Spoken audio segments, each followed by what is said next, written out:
Galing kay John Hugh Mendez, hala, may ganyan din dito sa Aurora, Sierra Madre. Yung tungkol sa ahas na pagkalipas ng 2 taon ni Shane is natagpuan ulit, ano, dito sa may, saan na nga ba to?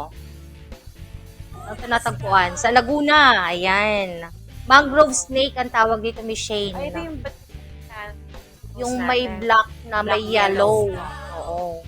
So, Meron meron din daw daw. doon sa Aurora. Isan nyo yung sure kung meron.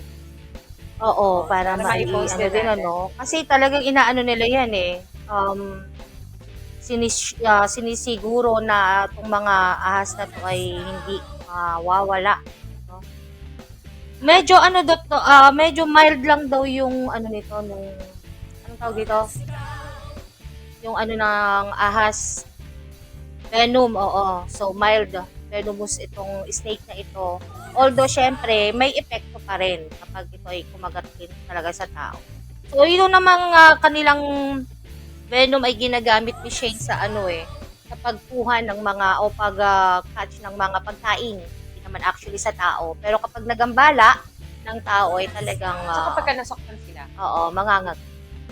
Yun Tuklaw, naman eh. Kaya nga ang tuklaw. sinasabing ng iba, expert na is wag masaktan. Oo. Kumbaga, At saka wag niyong subukang hulihin kasi Hulihin, baka mamaya matuklaw kayo. takbo na lang. Magtawag ng ano, ng Nang may- kayang oo, humuli. may- Oo. Hindi kasi pag kami ganyan, tatakbo na Safety lang ako. first. Pero actually kasi minsan ng tao, syempre sa sobrang taranta ni Shane, Tatakbo ka, di ba? Yun ang hindi, first may response iba na mo. ano ang gagawin, pupukin agad. Oo, sasaktan. Pero sabi nung expert yan, wag